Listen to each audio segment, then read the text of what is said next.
à des moments où il n'y a personne dans l'école. Donc nous, d'injecter dans le réseau, c'est tout à fait pertinent. Ok. Bon bah merci beaucoup Patricia, tu peux rester du coup et je l'espère avec nous. Juste maintenant on passe la parole alors à Combraille Durable, Isabelle et Nelly. Pour la petite histoire, ce que j'ai cru comprendre, c'est que vous aviez eu mutuellement des liens au moment de monter vos projets, notamment. Je remercie Combraille Durable puisqu'ils étaient encore un peu en avance sur nous. Et donc, j'ai pris mon téléphone à plusieurs reprises donc, merci à eux. Bon voilà, bah, voilà, ça fait partie du mouvement d'avoir des projets pilotes qui en plus donnent de leur temps pour les autres projets. Ouais, merci beaucoup à eux. À vous, Combraille Durable. Oui, est-ce que c'est toi qui nous mets le PowerPoint Ouais, je vous le ou mets. c'est nous? Merci. Combraille Durable, coopérative citoyenne de production d'énergie renouvelable.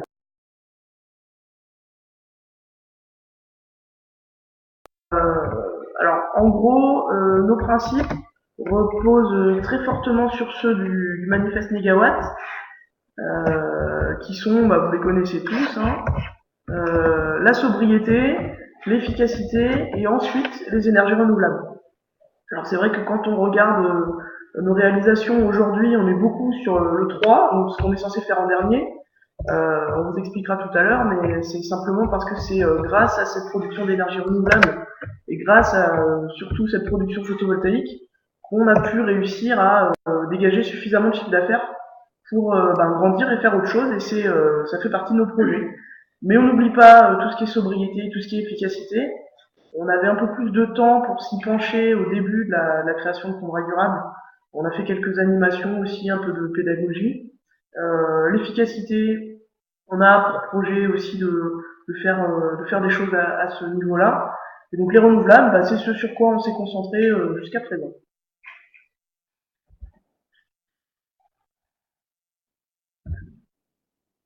Voilà, alors on a démarré en association. Dis-moi, ouais. Oui, on a démarré en association en décembre 2008. L'association parce qu'on savait pas trop où on allait, que c'est petit, sympa, facile.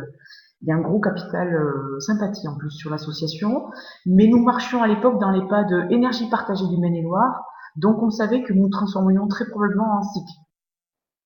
Et une SIC pas SARL comme Pleine Sud, mais une SIC SA, pour la bonne et simple raison que dans nos objectifs, nous avons d'embarquer un maximum de monde dans l'aventure. Et la SARL est limitée à 99 personnes. Or, nous, quand on s'est créé, notre trésorier nous a dit, bon, c'est très simple, si dans un an, on n'est pas au minimum 100, je me casse parce qu'on n'est pas d'intérêt collectif. Donc, s'il fallait être 100, bah, il fallait une SA et non pas une SARL. Alors, la SA, c'est sympa, sauf que la SA nécessite un commissaire aux comptes et il n'y a pas grand-chose de moins productif qu'un commissaire aux comptes, puisque ça coûte quand même de suite 3 000 euros, même s'il n'y a pas de chiffre d'affaires, 2 ou 3 000 euros, voire 4, et que ça produit rien du tout. Voilà. Mais il est sympa quand même. Un rapport. Ça produit un rapport qui permet quand même de justifier de son boulot et de la bonne gestion par les bénévoles, membres du conseil d'administration et le président de la coopérative. Voilà. Donc une SIC, comme toutes les SIC, dans laquelle il est nécessaire de fixer 57% des bénéfices en réserve impartageable. Nous avons fait le choix chaque année de dire les bénéfices que nous avons réalisés, puisque nous réalisons chaque année des bénéfices, nous les fixons en réserve impartageable, ce qui fait que nous n'avons aucun prélèvement en impôt sur les sociétés. Voilà, tant qu'on est en lucrativité à 0. Alors mais là, juste excuse-moi, je vous coupe parce que José, tu m'inquiètes, tu me dis il n'y a pas de présentation. Vous voyez pas de présentation défiler à l'écran de. Ah, c'est bon, ok, ça marche. Bon, alors, excusez-moi, je vous repasse la parole, Alice.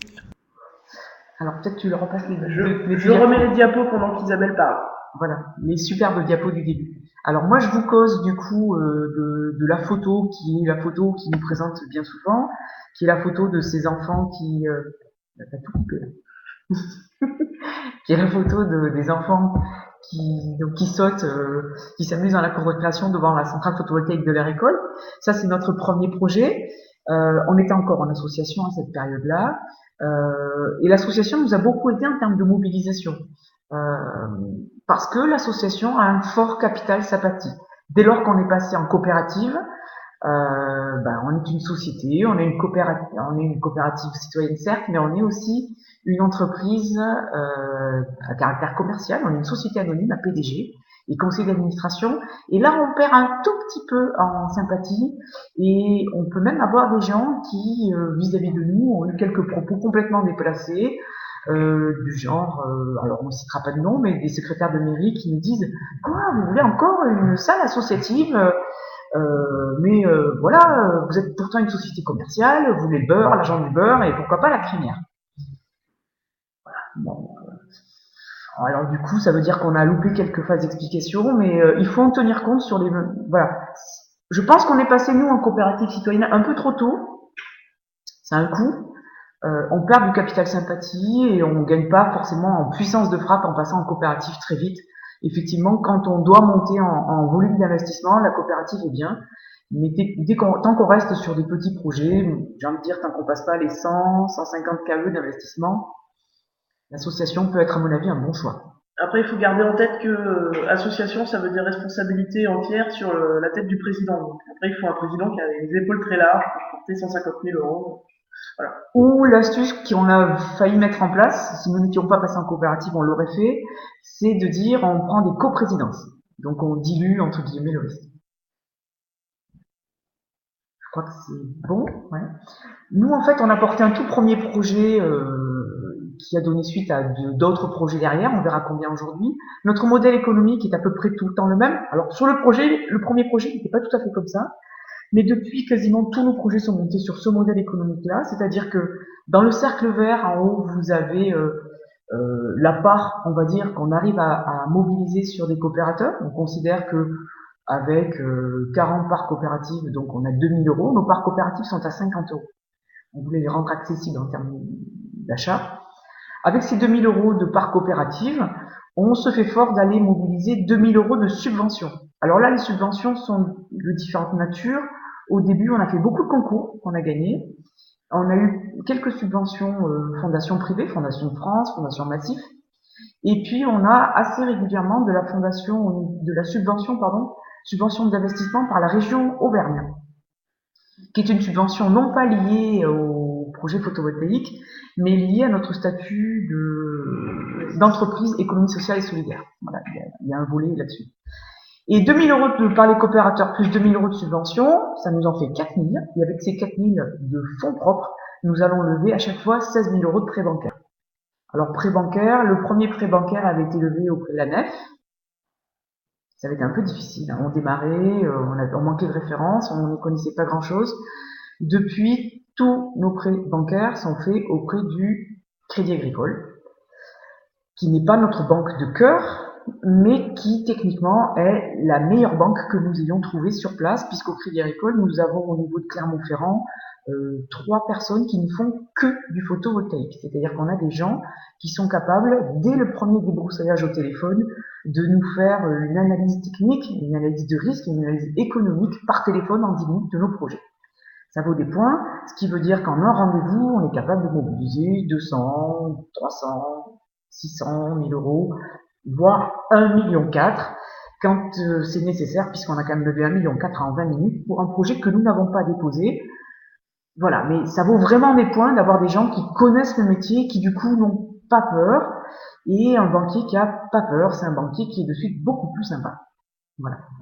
On vous a présenté ce projet, donc ce modèle économique avec 2000 de coopérateurs, 2000 de subventions et 16 000 de prêts bancaires, tout simplement parce que c'est le modèle économique de la petite centrale, à la mode, à l'heure actuelle, si je puis dire, puisque c'est la petite centrale de 9 kg. 9 kg, c'est 60 mètres carrés et ça coûte 20 000 euros posé, raccordé. Pourquoi 9 kg? Parce que la 9 kg bénéficie encore de tarifs d'achat par EDF à 25 centimes d'euros, ce qui permet d'avoir des niveaux de rentabilité encore acceptables, même s'ils sont de très petites surfaces financières, puisqu'on est sur des chiffres d'affaires annuels de l'ordre de 2300, 2500 euros.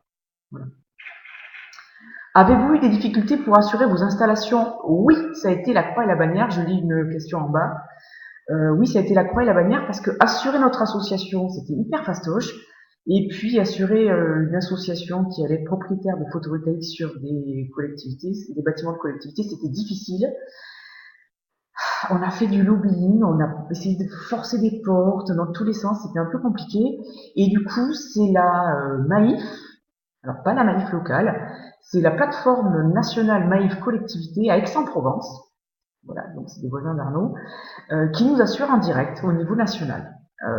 Si vous le souhaitez, vous m'enverrez un mail, je vous enverrai le contact direct de la personne qui nous couvre. C'est le bon plan parce qu'effectivement, personne n'a voulu nous assurer en photovoltaïque, même pas les assurances du bâtiment en dessous. Voilà, AXA a une offre PV spécifique. À l'époque, on tenait aussi beaucoup à avoir une assurance qui puisse être mutualiste. Voilà, pour des raisons de choix politiques, on va dire. C'est encore à moi? Je sais pas, j'y vais. Qu'est-ce qu'une SIC? Une SIC, donc c'est une logique associative et une logique coopérative. Donc la logique associative, c'est le fait qu'on ait le statut qui a les avantages de l'association sans les désavantages, on en a un petit peu parlé tout à l'heure. On a un rapport au bénévolat qui est très important puisque nous, on a un président bénévole, une directrice générale bénévole, un CA bénévole, que des bénévoles. Et au 1er janvier, on accueillera avec grand plaisir notre première salariée. Qui nous écoute ce soir. Voilà, on les fait coucou. Et la logique coopérative, c'est donc un retour à l'idéal coopératif, renforcé par le multisociétariat, c'est beau. Donc le rapport au monde marchand, qui se retrouve là, je sais pas quoi. La gouvernance, on en a pas parlé encore. Alors nous, on a une gouvernance qui est en fait calée sur notre identité commerciale. On est une société anonyme à conseil d'administration. La gouvernance n'est pas exactement celle qu'on pourrait trouver dans une SA classique, en ce sens où notre PDG a fait le choix, bon, ça a été le choix de toutes les présidences qui se sont succédées, ça a été le choix de faire plutôt des gouvernances collégiales. On s'appuie beaucoup sur l'intelligence collective, peut-être parce qu'individuellement on n'est pas super bien doté, mais toujours est-il que cette intelligence collective nous a vraiment rendu service. Ça a toujours été les candides du groupe qui nous ont apporté les remarques les plus constructives ou destructives, nous obligeant à revoir nos copies parfois.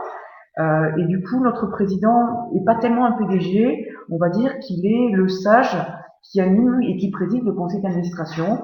Le conseil d'administration étant, lui, par ailleurs en fonctionnement, plutôt une direction générale multitête. Voilà, sachant que nous avons une direction générale monotête que depuis 15 jours, donc on l'a pas encore expérimenté. On va voir ce que ça donne. Alors, la SIC commun et durable, donc les valeurs, on revient, une coopérative, alors le caractère social et solidaire qui nous tient beaucoup à cœur et qui nous définit un petit peu. Ancré sur notre territoire, ça c'est un éternel débat puisque on est sollicité pas des quatre coins de l'Auvergne, mais pour venir installer des centrales photovoltaïques. Et on trouve ça parfois un petit peu loin, alors un petit peu loin, pardon, pour les questions logistiques, et aussi un petit peu loin parce que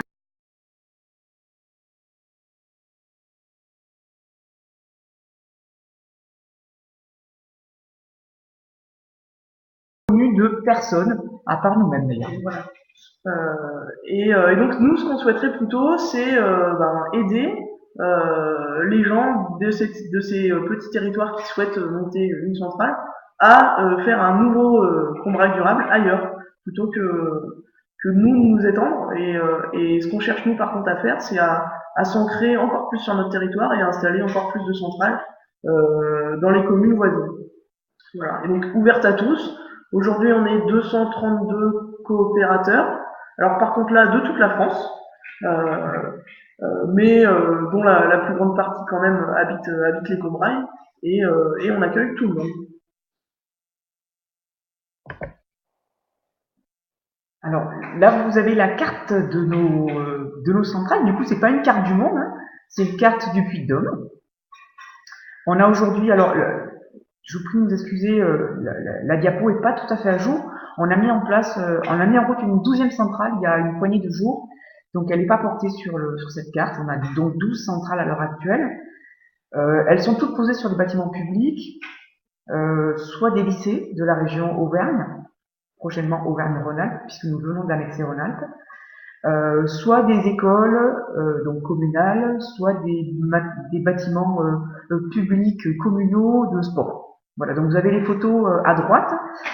On a repris la même logique que celle qu'évoquait Patricia tout à l'heure, à savoir que certains projets sont rentables, donc ils tiennent la route tout seuls, et d'autres projets ne le sont pas, mais sont intéressants à porter tout de même, parce qu'ils ont une portée pédagogique ou parce que malgré tout on fait quelque chose, et on ne les a sortis que parce qu'on pouvait les porter en grappe de projets, et notamment la photo qui est tout à fait en haut, vous voyez, c'est une petite maison. Alors ça ne paraît pas, mais c'est une mairie annexe d'un hameau, d'un petit village, donc ça vous laisse supposer la taille de l'agglomération en question.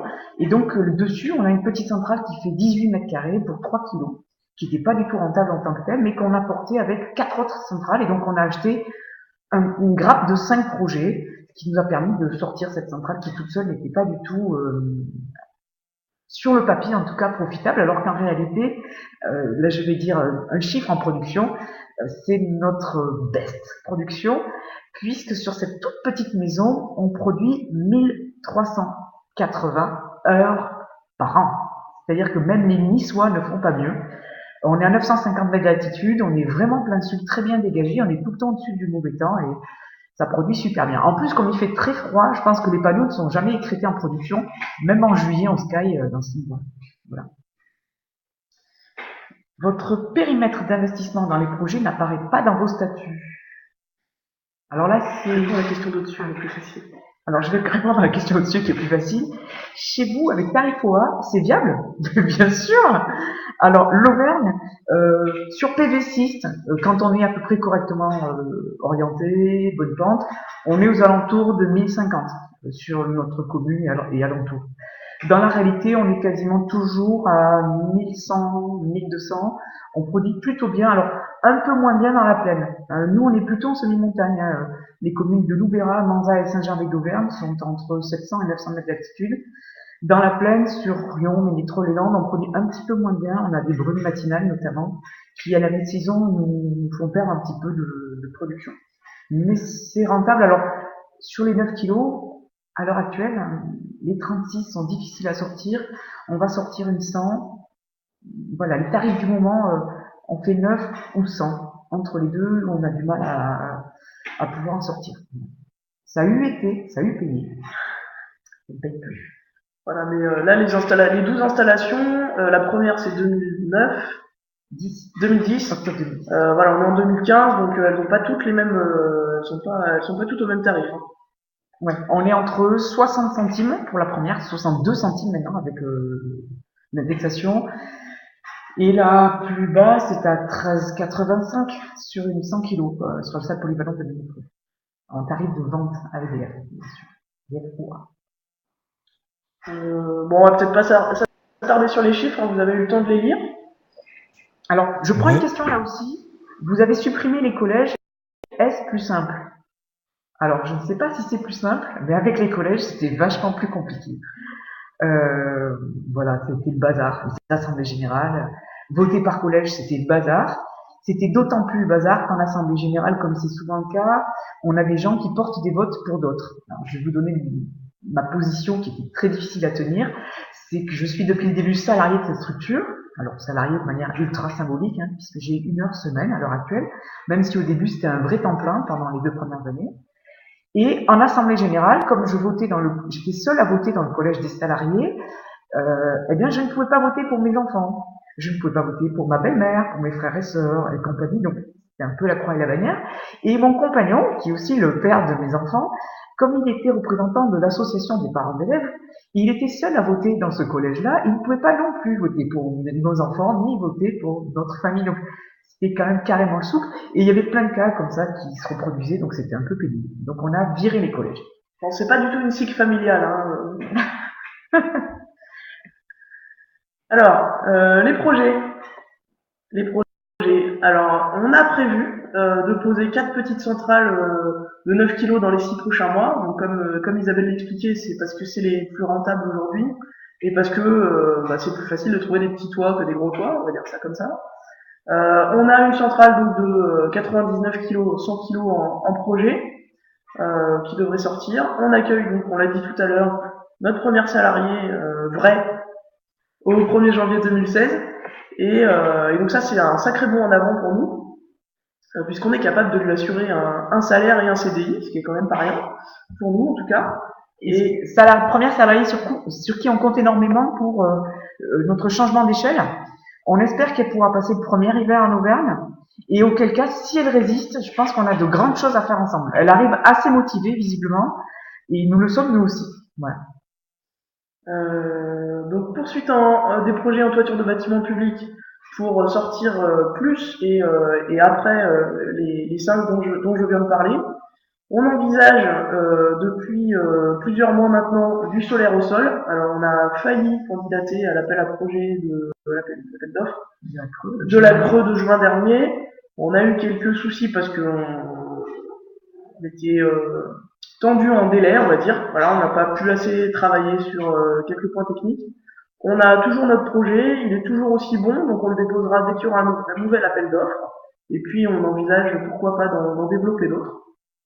Et puis on a plein d'autres idées, donc j'en parlais tout à l'heure sur tout ce qui est efficacité énergétique, sobriété, pourquoi pas s'ouvrir à d'autres énergies renouvelables. Voilà, on fourmille. Je réponds à une question, le coût des installations en euros par watt crête. On a démarré à 4,70 de tête. Alors 4,70 de euros par watt crête de posé. Ça, c'est sur une centrale où on vend 62 centimes. Donc on peut se permettre de payer cher l'installation quand on vend très cher la production. Aujourd'hui, sur les centrales à 13,85 en prix de vente, on est plutôt sur des prix de pause, des coûts de pause à alors Minitrol, on doit être à 1,90 €, bac acier compris. C'est-à-dire que c'est une salle polyvalente sur laquelle nous avons déposé le bac acier préexistant parce qu'il était un peu vieux et un peu essuyé. Donc on a rénové 700 mètres carrés de bac acier pour le compte de la commune et nous avons posé par-dessus le photovoltaïque, donc à 1,90 € de tête. Peut-on dire que 300 kilos sur 10 projets financent un poste? Non. Bah non. Ça serait bien, mais non. Ça aurait été possible sur des prix de vente à 60 centimes. Aujourd'hui, sur des prix de vente à 13 centimes ou même à 25 centimes, ça ne finance pas un poste. C'est pas possible. Voilà. C'est dur. Je pense qu'on a démarré au bon moment. Si on veut démarrer ce genre de truc aujourd'hui, il faut trouver un autre modèle économique. Alors, soit vendre d'autres choses, donc par exemple des prestations, soit éventuellement partir sur des projets beaucoup plus lourds, mais auquel cas il faut trouver à financer le temps de développement, les études de développement, et ça veut dire commencer à payer un poste salarié, alors même que on ne sait pas si on sortira le projet, c'est du risque de développement, c'est le jeu, et des délais très importants, puisque quand on met en production, on sait quand est-ce qu'on démarre le projet, on ne sait pas quand est-ce qu'on va encaisser le premier chèque de vente. Voilà, dans le meilleur des cas, on encaisse. Alors pour nous, les petites centrales, on encaisse à l'année, on facture à l'année, on encaisse à l'année. Les centrales 100 kg, on facture et on encaisse au semestre. Et au-delà, sur les grosses centrales, on peut facturer au mois. Mais le temps du développement reste présent. Oui, quand on parle euro en watt crête, c'est raccordement compris. Ouais. Raccordement ERDF compris. Raccordement ERDF, pour le moment, on s'en est plutôt bien sorti. Alors ça, pour le gros projet au sol, on s'est fait ramasser à 1,7 million alors qu'on est en 260 000 €. Mais sinon, par ailleurs, 9 kilos, il faut compter 1 900 € hors taxe, un raccordement à peu près, ce qui est fort acceptable. On arrive à l'amortir dans une installation. Il y a une question sur vos pratiques d'économie d'énergie quand vous intervenez sur un bâtiment. Est-ce que vous le prenez en compte? Est-ce que vous travaillez avec l'occupant? Est-ce que vous prévoyez de réinvestir quelque chose sur les économies d'énergie du bâtiment pour aider l'occupant du diagnostic ou... Alors, sur notre première centrale, c'était une école neuve, donc là, il y avait rien à faire, ça avait été suffisamment pris en compte par le maître d'ouvrage. Ensuite, on a pas mal de bâtiments qui ne sont pas chauffés, on a des hangars communaux, le lycée de Saint-Gervais, c'est un lycée agricole, donc c'est pas des bâtiments chauffés. Pour Parce que les- c'est un bâtiment d'exploitation. Oui, C'est pas pardon. que les élèves sont pas chauffés, c'est que c'est un bâtiment d'exploitation. Voilà. Ensuite, je sais pas. Sur les autres, Bon, en fait, on peut difficilement dire on garde du financement pour les futurs projets, on embauche une salariée et on finance ce genre de choses. Si aujourd'hui on met en production, c'est parce qu'on a des fonds propres. Et si on a des fonds propres, c'est parce que on vit comme des pauvres, on a vécu comme des pauvres, et on risque de continuer à vivre comme des pauvres. C'est-à-dire que notre plus grosse dépense, notre pépite là des prochains mois, c'est notre salarié qui va être somptueusement logé, vraiment. même s'il y aura un peu d'écho, Euh, voilà.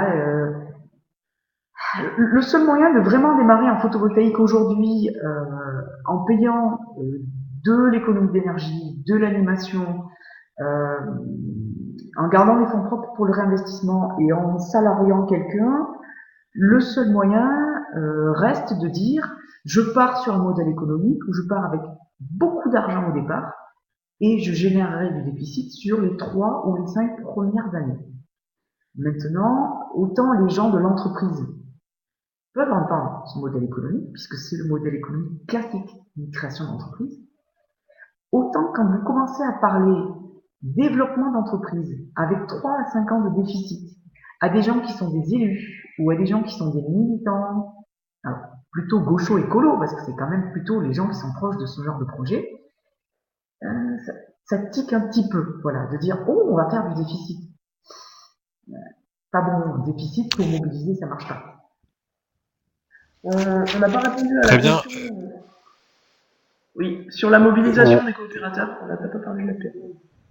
Ah oui, Alors vous avez cette question-là, vous avez l'éolien, où en est votre projet, et vous avez une proposition, ça a l'air d'être plus une proposition qu'une question d'Enercop, à savoir à quel tarif vous faudrait-il de vente de l'électricité pour installer des 40 kilos chez vous? alors, je parle un peu mobilisation. On veut parler mobilisation. Vas-y. Alors, mobilisation, quand on était en association sur notre premier projet, on a fait un truc qui a super bien marché. On a fait un apéro souscription. C'était sur une école. On a profité d'une matinée de présentation des œuvres d'art plastique des élèves. Et donc, il y avait 2 salles dans le centre du village. Et nous, on avait pris une 3e salle municipale au milieu. On avait mis des tables un petit peu en travers du passage des gens. Il faisait très beau. On avait sorti des verres de rosé et de sangria. On payait apéro aux parents. On payait l'orangina à leurs enfants. Et on leur proposait des parcs. Alors, c'était pas des parcs coopératifs, c'était des apports en fonds associatifs à l'époque. Il y avait un petit panneau photovoltaïque. Il y avait une petite éolienne en Lego qui tournait avec un petit moteur électrique.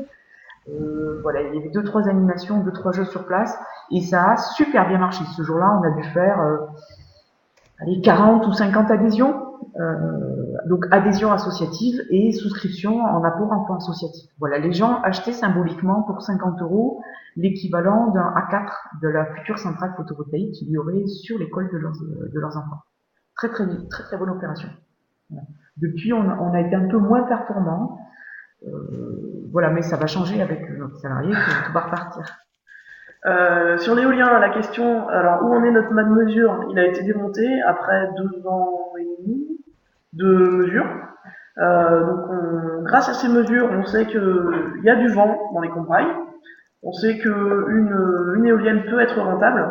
Par contre, on sait qu'il faut une grande éolienne et pas une petite comme c'était peut-être envisagé au départ. On sait aussi que si on veut l'installer à une distance suffisante des habitations, on ne pourra pas la mettre à l'endroit où on avait notre mode mesure. Mais a priori, il y a d'autres endroits dans les combrailles qui pourraient l'accueillir. Et les mesures qu'on a prises ne sont pas perdues puisqu'on peut faire des extrapolations très faciles, voilà, pour s'implanter plus tard. Donc on le garde sous le coude, notre projet éolien. On y pense. Il avance tout doucement en parallèle des autres projets. Et je vois qu'il y a Evercop qui dit non, pas du tout, c'est pas une proposition, c'était juste pour savoir. C'est dommage parce qu'on aurait bien vendu à Enercop. Et on vendra à Enercop d'ailleurs, hein, qu'ils le veuillent ou non, nous serons vendeurs à Enercop un jour, quitte à leur donner, si vraiment on ne peut pas faire autrement. Aujourd'hui, c'est pas simple. Alors 36 kilos, c'est pas une puissance très classique 36 kilos parce que en général on parle 9, 36 ou 40 parce que ce sont les seuils de changement de tarif d'achat par EDF. Alors 40 kilos, c'est un peu bâtard, on peut dire, c'est un peu bâtard 40 kilos parce que 40 kilos en fait on vend au même prix qu'une 100 kilos. Sauf que on n'a pas le tarif d'achat très intéressant et donc on n'a pas une surface financière très intéressante. On n'a pas une surface technique très intéressante non plus pour faire l'économie d'échelle. Sachant que comme on a en plus passé déjà le cap des 36 kilos, on a un coût de raccordement qui est parfois assassin. Donc 40 kilos, je pense pas qu'on puisse en sortir à l'heure actuelle, ou alors il faudrait aller chercher en termes de modélisation. Alors nous on utilise en modélisation un truc qui est toujours le même. Dès le début, on a utilisé un outil qui est une feuille de calcul mise à disposition par l'INES, INES, voilà, qu'on trouve sur Internet, où ils ont une feuille de calcul et on reprend toujours les mêmes paramètres. C'est-à-dire qu'on dit toujours qu'on a un taux d'actualisation de l'argent à 3%, on a un coût de maintenance à 4%, un taux de subvention à 0% et un taux de rendement des onduleurs à 90%. Donc ça, c'est des chiffres que nous avions arrêtés au début, c'est des hypothèses de travail, et tous nos projets sont passés à la moulinette avec ces mêmes hypothèses de travail. Ce qui nous permet de comparer les projets entre eux et de dire, voilà, quels projets sont acceptables par rapport à ce que nous connaissons précédemment et de les comparer donc entre eux. Des projets de 40 kilos, aujourd'hui, on risque fort d'être sur des temps de retour actualisés très très longs. Voilà, des temps de retour actualisés, nous, on essaye de pas passer les 14-15 ans, quoi. La puissance crête peut-être de 36 kg, la puissance raccordement 36 kVA, le surdimensionnement est bon. D'accord. Donc, une 36 kg, aujourd'hui, on vend à 13, j'ai pas le tarif en tête, 13,80, 13,85, un truc comme ça, je crois. C'est un tout petit peu court. Il faudrait pouvoir passer les 14,5, ça passe. Ça passe, c'est-à-dire qu'on retrouve des TRI de l'ordre de 6 à 7%, des temps de retour bruts à 8 ans, 8-9 ans, et des TRA à 12-13 ans. Je vous le fais à la louche. Mais ça vaut le coup d'aller les passer à la moulinette. Nous, les projets, on les passe systématiquement à la moulinette, des fois à plusieurs reprises d'ailleurs, avec différentes petites hypothèses quand on arrive à bouger les choses. Alors vous avez d'autres questions, une sur Sophie d'Enercop PACA qui se met à la place de l'autorité des marchés financiers qui se dit mais une fête comme ça pour proposer des parts sociales à votre SIC, est-ce que c'est pas un appel public à l'épargne déguisé, est-ce que vous avez le droit? Je vous donne les autres questions qui étaient arrivées. Il y a la question sur au tout début, il y avait deux questions sur une asso peut-elle vendre de l'électricité quand vous parliez de rester une association le plus longtemps possible et sur la SIC, est-ce que tu disais que vous aviez perdu du capital sympathie, est-ce que vous avez eu des on va dire des soupçons de conflit d'intérêts, en tout cas, est-ce que ça vous a posé un problème par rapport à vos sociétaires, élus, preneurs de décision, est-ce qu'à un moment vous avez dû faire attention à cette question des conflits d'intérêts?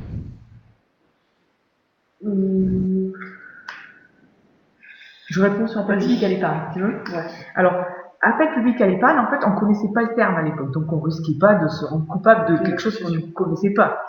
Donc oui, on pourrait dire que c'était l'appel public à l'épargne. Après, il faudrait couper l'enregistrement à 10 secondes et le reprendre après. C'est qu'en fait, si on fait tout dans les clous, on ne fait rien. Donc, il y a des trucs où on est borderline, on a été borderline, on sera peut-être de nouveau borderline. Là, on l'a été peut-être, on n'a pas levé beaucoup de fonds non plus.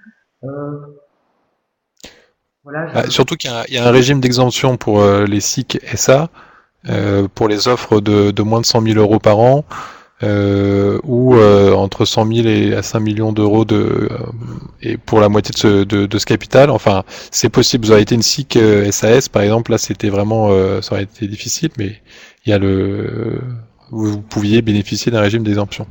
À l'époque, on était association, donc il y voilà, il y avait pas de souci. Mais c'est vrai que là, on fait pas d'appel, on fait pas de manifestations spécifiques, mais on a toujours nos bulletins de souscription en téléchargement sur notre site, etc. Euh, Une association peut-elle vendre de l'électricité? Oui, une association peut vendre de l'électricité. Une association peut vendre à peu près tout, sauf de la drogue, je pense. voilà. Après, il y a en fonction des volumes et en fonction de ce qu'on vend, on est soumis ou pas à la TVA, mais une association peut faire un peu ce qu'elle veut. Oui, une association peut avoir une activité commerciale. Voilà. Dès lors, elle sera fiscalisée. TVA et IS. Voilà. Ce que ne peut pas faire une association, c'est distribuer les bénéfices. Mais sinon, une association peut avoir une activité commerciale, une association peut avoir des bénéfices et doit avoir des bénéfices. Et alors sur les conflits d'intérêts, alors après c'est souvent une question qu'on nous pose quand on rencontre des élus. La première question c'est souvent qu'est-ce qu'on y gagne nous les élus, et la deuxième question c'est mais alors si nous on n'y gagne rien, c'est vous qui gagnez quelque chose. Mais en réalité, non, pas. Enfin, une fois qu'on a expliqué, il y a plus trop de problèmes. Voilà, il y a d'ailleurs un élu qui vient de rentrer dans la salle, donc on va essayer de calmer nos propos. Vous le voyez derrière, c'est Stéphane Lobrega, voilà, qui est notre cerveau pour la campagne Lilo. D'ailleurs, on a un peu boosté les votes, ouais, ça va voter là ce soir. Et qui nous fait de la com Facebook aussi et blog. Alors, il y a une question sur les comptes courants associés, ratio compte courant associé et capital social. Voilà, et je t'interromps parce que je te redonne la parole tout de suite, juste pour vous dire deux choses avant qu'il soit 19h et que d'autres personnes filent. Si vous n'êtes pas inscrit et vous ne m'avez pas envoyé de mail pour me dire que vous participeriez à ce webinaire, merci de laisser votre adresse mail dans le chat ou alors de m'envoyer un mail, comme ça on pourra vous envoyer les supports notamment. Et deuxième chose, je l'ai perdue, elle me reviendra tout à l'heure. Vas-y Isabelle. Oui, c'est les comptes courants associés. Nous, les comptes courants associés, aujourd'hui, alors légalement, on est une SA dont les comptes courants associés ne peuvent être proposés qu'à des gens qui sont mandataires sociaux, donc président, DG ou administrateur, ou à des gens qui détiennent minimum 5% du capital social. Donc ça, c'est la loi. De l'autre côté, nous n'avons proposé les comptes courants associés qu'aux administrateurs. Alors, en fait, on l'a pas fermé aux autres, mais on trouvait que c'était un peu compliqué à expliquer, d'autant qu'on est quand même très attaché à la non-lucrativité. Et de fait, des comptes courants associés, nous n'en avons quasiment pas sur des personnes physiques. Nos comptes courants associés, c'est Énergie Partagée et Garrigue, qui trustent la quasi-totalité de nos comptes courants associés. Voilà.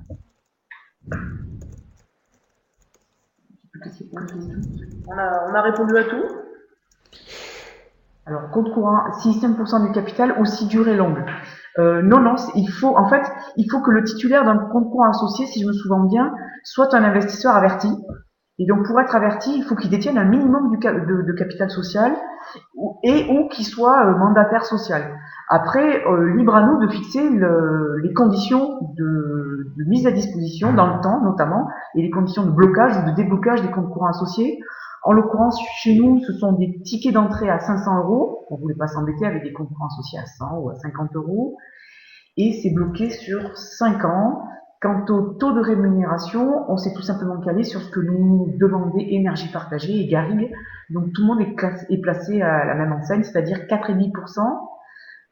Donc on n'en fait pas un usage démentiel parce que 4,5% c'est de l'argent qui est très cher, parce que le Crédit Agricole aujourd'hui nous prête à 2,5.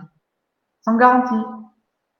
Enfin si, une délégation de créance sur les factures futures d'EDF. Ok, merci beaucoup. J'ai pas vu d'autres questions arriver, donc c'est le moment. On peut se donner une dernière minute. S'il y a les dernières questions, allez-y. Et puis Patricia, si tu veux rajouter quelque chose ou commenter, voilà, c'est l'occasion aussi. On se donne encore 2 minutes avant de se dire au revoir. Faut que tu réactives ton micro. Patricia, faut que tu réactives ton micro. Et Isabelle, oui. il y a un truc? Oui, il y a un truc, ça dit, et le seuil national est à 2,80. C'est Guy Weider, Versissol. Je sais pas quel est ce seuil national de 2,80. J'ai dû peut-être louper une ligne. Est-ce qu'il peut nous en dire plus? Ouais, il disait CCA, si 5% du capital aussi durée longue, semble-t-il. Guy, si tu peux préciser ta question, à 2,8. Ce qu'on Lequel voulait c'est? pas non plus, c'est que les comptes courants associés puissent être utilisés pour contourner notre statut SIC. C'est-à-dire que le statut SIC, en fait, il est à lucrativité très réduite. Hein, on a 57% des bénéfices qui sont obligatoirement fixés en réserve impartageable. Donc ça limite ce que l'on pourrait distribuer en dividendes. Et puis par ailleurs, quand on distribue des dividendes, on est limité au taux moyen de rendement des obligations. Ce taux moyen de rendement des obligations, il doit être à un 25 peut-être à l'heure actuelle, peut-être 1 ou 0,75. En dessous de 1, me dit-on. Bon, donc on se dit que rémunérer du compte courant associé à 4,5, alors certes, il y a du risque, hein, c'est une prise de risque en direct, pourrait, à juste titre ou pas, être pris comme un moyen pour contourner la rémunération, somme toute très modeste, de notre capital. Nous, on vend de la rémunération en plus-value environnementale, humaine, sociale. Le bonheur de sauver le monde, quoi. Patricia, est-ce que tu veux rajouter un mot à ces dernières belles paroles? Bah non, moi je pensais à quelque chose et puis j'ai perdu j'avais pas branché mon micro et du coup j'ai perdu. Je voulais poser une question à Combraille et bah, je suis désolée, je l'ai perdu en route. Alors, Bah, tu connais ça. elle va peut-être revenir. Je vois le truc de Guy Weider qui dit la limite de rémunération permise est fixée par l'État à 2,80. Alors, c'est-à-dire que jusqu'à 2,80, en fait, les frais financiers sont déductibles dans le compte de résultat. Au-delà de 2,80, ce n'est plus déductible et donc ça ne passe plus en charge, si je me souviens bien. Et donc, effectivement, on va taper sur d'autres lignes. Mais nous sommes libres de rémunérer nos comptes courants associés comme bon nous semble. Voilà. Par contre, une SIC qui rémunérerait des comptes courants d'associés à 15%, ce serait plus vraiment une SIC quand même. Et là, effectivement, on peut commencer à se poser la question des conflits d'intérêts. Voilà. Ça y est, j'ai retrouvé mes questions. Est-ce que du coup vous avez déjà rémunéré les parts sociales? Et puis on a parlé de l'impôt sur les sociétés, mais est-ce que vous êtes, parce que pour l'instant nous on ne l'est pas, est-ce que vous êtes soumis à un autre impôt, notamment CFE? Est-ce que vous avez du recul par rapport à ça? Parce que pour l'instant nous on nous a rien demandé. Alors, CFE, oui, on paye CFE. CFE, de toute façon, on est fliqué à travers nos numéros SIRET. C'est-à-dire que dès qu'on dépose un numéro SIRET, qu'il est nécessaire d'avoir pour demander un devis de raccordement à RDF, du coup, on est inscrit comme potentiellement cotisant CFE. Cette année, j'ai réglé la CFE il y a 10 jours, je l'ai réglé, il y en avait pour 208 euros. Donc, on a passé les 650 000 euros d'investissement et on a payé 200 000 euros de CFE. 208 euros de CFE, c'est bon, somme toute pas énorme.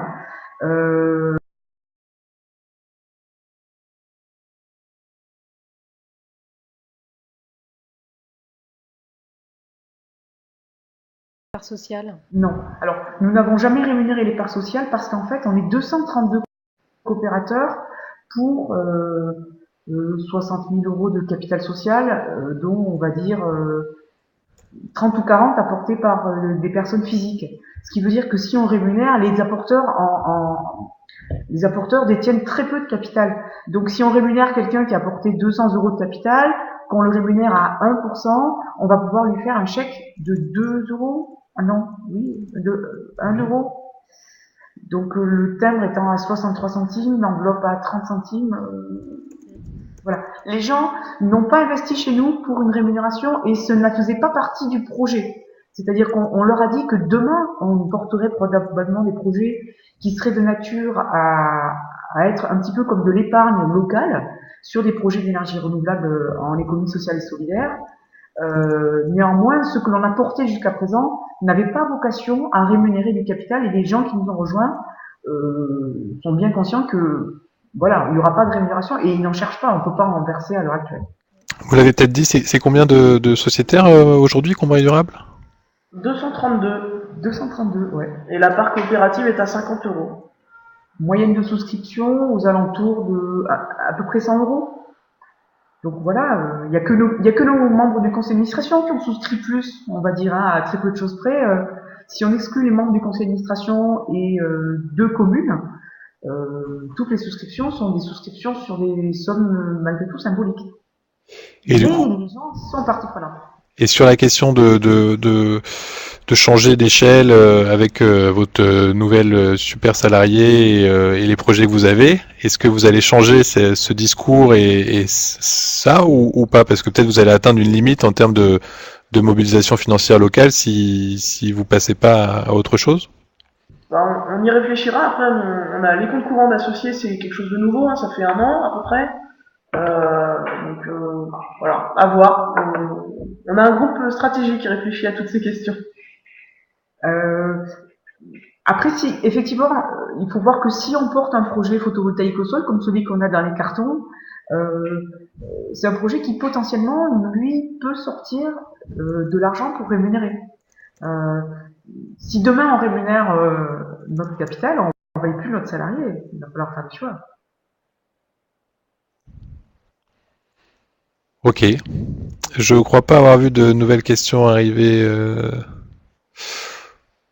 sur la table, mais c'est vrai que c'est vraiment intéressant. On sent bien que sur la diversité des projets dans le mouvement d'énergie partagée, il y a des projets qui souvent qui sont très capitalistiques dès le début et ont besoin d'avoir une logique épargnant dans leur mobilisation locale.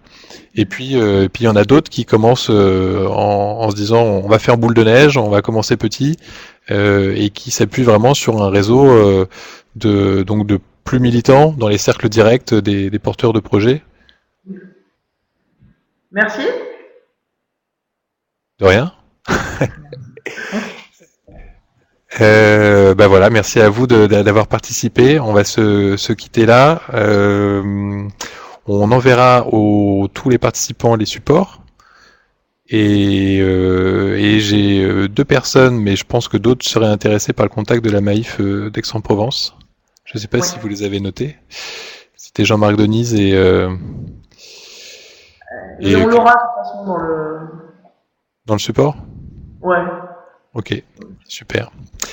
Voilà, merci à vous. On peut dire au revoir à tout le monde et à bientôt pour le prochain webinaire. Ce sera, je vous invite à regarder la page événements sur Énergie Partagée sur le site. Ils sont tenus à jour et notamment en début d'année prochaine, je crois qu'il va y avoir une série de webinaires sur les centrales villageoises qui sont cette démarche qu'on a un peu évoquée tout petit peu ce soir, mais qui ressemble beaucoup à celle de Combrailles Durable, de démarches citoyennes autour de grappes de projets sur des territoires plutôt ruraux, avec un gros lien aux collectivités, aux parcs naturels, régionaux, etc. Donc rendez-vous en début d'année prochaine pour ces prochains webinaires, et d'ici là, il doit y en avoir un autre sur le fonctionnement d'énergie partagée. Je vous invite à le relayer pour tous ceux qui se posent des questions.